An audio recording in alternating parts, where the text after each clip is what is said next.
Hello hello, good morning to all of you. Welcome back to my channel Stree dream. कैसे हैं आप सभी? उम्मीद करती हूँ आप सभी बहुत ही अच्छे होंगे, स्वस्थ होंगे, खुश होंगे एंड अपनी अपनी लाइफ में बहुत ही पॉजिटिविटी के साथ आगे बढ़ रहे होंगे। मैं भी ठीक हूँ। और अभी मैं सीढ़ियाँ चढ़कर छत पर आई हूँ तो थोड़ी सी मेरी सांस ऊपर नीचे हो रही है। जितने भी मेरे पुराने व्यूअर हैं वो लोग शायद वीडियो देखकर समझ गए होंगे कि अभी मैं अपने हवेली पर मतलब अपने ससुराल में पहुंच चुकी हूं। एंड जो भी लोग नए हैं मेरे चैनल पर उनको मैं बता दूं कि मेरा नाम श्वेता है, मैं एक हाउसवाइफ हूं। और अभी मैं फ़िलहाल लास्ट ईयर 2023 में बीएड कंप्लीट की हूं और मैंने सीटेट का एग्ज़ाम भी दिया था। पहली बार में फर्स्ट पेपर निकला था, सेकेंड पेपर 9 मार्क्स से रह गया था। एंड अभी दूसरी बार भी मैंने पेपर दिया था जनवरी में और मेरा अब की बार 6 नंबर से मतलब नहीं हुआ है। और मैं चाहती हूँ कि अपनी लाइफ में मुझे कुछ करना है और इसके लिए मतलब मेरे पुराने वीडियोस आप लोग देखेंगे ना तो सारी डिटेल्स आप सभी को मिल जाएगी। बाकी और कुछ मैं ज़्यादा बताना नहीं चाहती। तो अभी मैं फ़िलहाल अपने ससुराल पहुंच चुकी हूं और मैं अचानक से आई। अचानक से क्या, प्लानिंग तो चली रही थी क्योंकि मेरा मेन फोकस सिर्फ मेरी पढ़ाई है और मेरी पढ़ाई कहीं भी मतलब मेरे अकॉर्डिंग नहीं हो पा रही है। और अगर कुछ करना है तो थोड़ा क्या पूरा फुली डेडिकेशन के साथ पढ़ाई करना होगा तभी कुछ हो पाएगा। अदरवाइज़ जो लोग फुल डेडिकेशन के साथ भी पढ़ रहे हैं ना, निकल तो उनका भी एग्ज़ाम नहीं रहा है। फ़िलहाल लगभग 3 दिन कम 1.5 महीने के आसपास मैं अपने मायके रुकी थी और वहाँ भी मतलब पढ़ाई मेरे जब गई थी तो स्टार्टिंग में अच्छे से हो पा रही थी, पर बीच में सार्वी की तबीयत ख़राब हो गई। और फिर मेरे साथ क्या होता है ना, कहीं भी जाऊँ मेरे ऊपर बहुत सारी जिम्मेदारियाँ हो जाती हैं और यहाँ भी मतलब कम नहीं होंगी, यहाँ पर भी जिम्मेदारियाँ हैं। और कुछ लोग पूछ रहे थे कि मैं अकेले क्यों आई। तो अकेले आने का रीज़न क्या है ना, मैंने आप सभी के साथ शेयर किया है। मेरी छोटी सी फैमिली है। मेरे हस्बैंड आप सभी को पता ही है कि शिप पर हैं।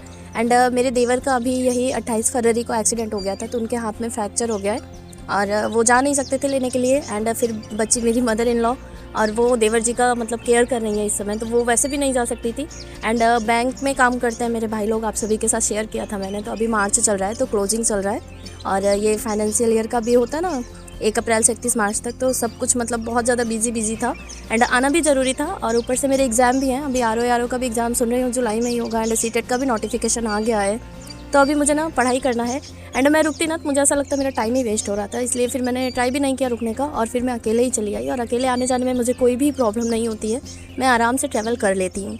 सेकेंड एसी का टिकट निकाल दिया गया था और वहाँ से मतलब बिठा दिए थे भाई लोग और यहाँ पे मेरे आने से पहले ही लोग पहुँच गए थे स्टेशन पर, तो आराम से उतार लिए थे और उसके बाद फिर मैं सेफ्टी के साथ अपने घर आ गई तो कोई भी प्रॉब्लम नहीं हुई। पर यह है कि सार्वी को लेकर फर्स्ट टाइम मैंने अकेले ट्रैवल किया तो सार्वी ने बहुत ज़्यादा परेशान किया, मैं बहुत ज़्यादा थक गई थी। बस ऐसे ही था मेरा सफ़र। बाकी मैं यहाँ पर आ गई हूँ और मैं रुकूंगी यहाँ पर भी नहीं, क्योंकि आप सभी के साथ शेयर किया था कि हस्बैंड ने कुछ और प्लान करके रखा है, क्योंकि पढ़ाई करना है तो फिर थोड़ा सा टाइम पढ़ाई को दे लेते हैं। और मैं बहुत ज़्यादा खुश हूँ कि अभी मुझे फाइनली पढ़ाई करने के लिए मतलब मौका मिल रहा है। और मेरा सच में ना एकदम से मन ही नहीं लग रहा है कि मैं मतलब अब यहाँ पर फिर से स्टार्टिंग करूँ। अभी तो मैंने अपना मतलब बैग वगैरह भी ढंग से खोला नहीं है, बस जो ज़रूरी सामान था वो सब निकाल दिया। अदरवाइज़ मुझे ऐसा लग रहा है कि फिर से पैकिंग करनी ही है, तो मैं बहुत ज़्यादा शिफ्टिंग के चक्कर में नहीं पड़ रही हूँ। अभी आप सभी को मेरे वॉइस के साथ चिड़ियों की बहुत सारी आवाज़ आ रही होगी। एक्चुअली क्या हुआ ना कि सार्वी पूरा दिन, अभी जैसे जब बच्चे कहीं लेकर जाओ तो स्टार्टिंग में 2-3 दिन बहुत ज़्यादा परेशान करते हैं और वहाँ भी सार्वी शाम के टाइम लगभग बाहर ही रहती थी और यहाँ पर उनका पूरा रूटीन ही चेंज हो जाता है। और यहाँ पर तो मैं भी निकल कर नहीं पकड़ सकती, तो बाहर ही भागती हैं बार बार, तो बहुत ज़्यादा मतलब टाइम जा रहा है सार्वी के पीछे। अभी जस्ट सुलाया मैंने उन्हें तो सोचा मैं थोड़ा सा वॉइस ओवर कर लेती हूँ और आप सभी के साथ वीडियो शेयर कर देती हूँ।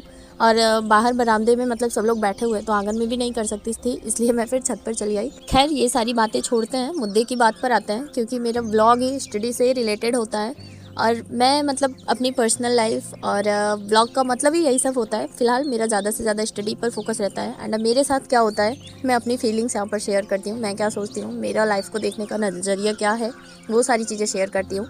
फिलहाल अभी मैं यहाँ से शिफ्ट करने वाली हूँ, रूम देखा जा रहा है, अभी रूम फाइनल नहीं हुआ है और रूम मैं भी अपने घर के आसपास ही लूँगी, ताकि फिर मेरे देवर का जब हाथ ठीक हो जाएगा तो वो फिर से इलाहाबाद चले जाएंगे। और इलाहाबाद हमारे घर से 100 किलोमीटर पड़ता है, बनारस भी 100 किलोमीटर पड़ता है एंड लखनऊ काफ़ी ज़्यादा दूर पड़ता है, समथिंग 200 किलोमीटर के आसपास। तो फिर इन सब जगहों के बारे में मैं सोच भी नहीं रही, मैं यहीं आसपास जौनपुर के मतलब अराउंड ही देखूँगी, ताकि मम्मी की छुट्टियाँ हों तो वो भी मेरे पास आसानी से आ सकें। और मैं अभी तो फ़िलहाल सोची तो बहुत कुछ हूँ, आगे क्या होगा पता नहीं। और मेन फोकस ये है कि अभी सीटेट का नोटिफिकेशन आ गया है, उसका मतलब फॉर्म अप्लाई कर देते हैं हम लोग। एंड अभी तो फ़िलहाल मेरा मुझे लगता है ये हफ्ता ऐसे ही जाने वाला है थोड़ा बहुत, लेकिन मैं एनसीईआरटी की बुक्स पढ़ती रहूँगी थोड़ा थोड़ा, क्योंकि अभी जैसे ऐसे सिचुएशन में ना कुछ न्यू टॉपिक पढ़ नहीं सकते एंड लिखना वगैरह भी नहीं हो पाएगा, क्योंकि अभी मुझे जाना है तो फिर दिमाग की एक जगह नहीं है। क्योंकि सार्वी भी अभी नया आई हैं, जिनके पास बच्चे होंगे वो शायद समझ पा रहे होंगे कि जब कहीं हम लेकर जाते हैं ना काफ़ी दिन बाद, तो बच्चे 2-3 दिन तो वैसे भी परेशान करते हैं।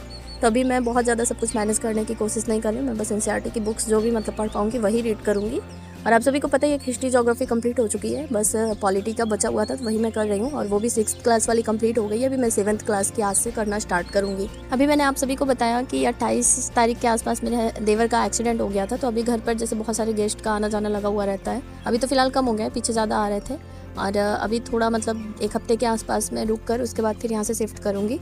और गेस्ट आज भी आने वाले थे तो फिर मैं खाना पीना कर चुकी हूँ और यहाँ पर कपड़े धुल लिए थे तो वो भी ले आई थी छत पर फैलाने के लिए और वो भी हो गया। एंड उसके बाद फिर सारी को भी खिला पिला कर सुला दिया है और अभी मेरी सारी बुक्स अपने बैग में ही मतलब रखा हुआ है, निकाला नहीं है मैंने, तो अभी मैं निकाल कर ले आई और अभी चल रही हूँ। मैं थोड़ी सी NCERT की बुक्स पढ़ूँगी और मैं ट्राई करूँगी कि आज ही सीटेट का फॉर्म अप्लाई हो जाए। और आप सबको भी मैं यही सजेस्ट करूँगी कि स्टार्टिंग में ही फॉर्म अप्लाई कर दीजिए, क्योंकि जब लास्ट डेट नज़दीक आ जाती है ना तो फिर सर्वर डाउन हो जाता है और फॉर्म अप्लाई करने में बहुत ज़्यादा प्रॉब्लम होती है। और मैं भी पेपर 2 के लिए ही अप्लाई करूँगी, क्योंकि पेपर फर्स्ट मेरा ऑलरेडी मतलब क्वालिफाई हो रखा है और उसका कोई मतलब भी नहीं है खास, तो फिर कोई मतलब नहीं है फॉर्म अप्लाई करके। और हम लोग NCERT पढ़ ही रहे हैं, बहुत सारे लोग मेरे साथ स्टार्ट किए थे तो SST की खूब अच्छे से प्रिपरेशन करते हैं और SST के साथ साथ जैसे NCERT से सीटेट के लिए कवर हो जाएगा। और मैंने जो क्लास परचेज़ कर रखा है GS फाउंडेशन का, उससे मैं मतलब GS अच्छे से प्रिपेयर करूँगी और उससे मेरा क्या होगा ना कि अगर सीटेट का अच्छे से मतलब हो जाता है, एग्ज़ाम क्वालिफाई हो जाता है तो अगस्त में बिहार का आएगा।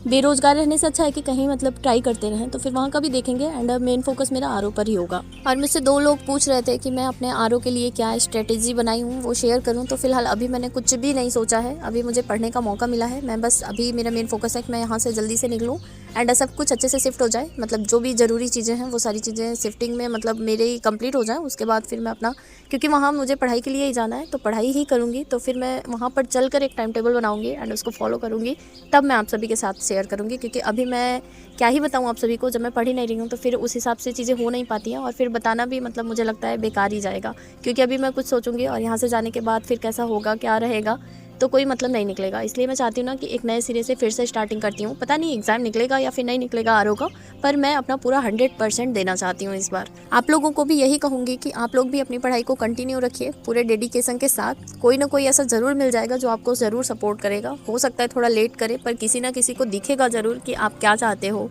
तो मुझे तो अभी ये मौका मिलने जा रहा है एंड मैं इसे पूरा यूटिलाइज़ करने की कोशिश करूँगी। आप लोग भी लगे रहिए।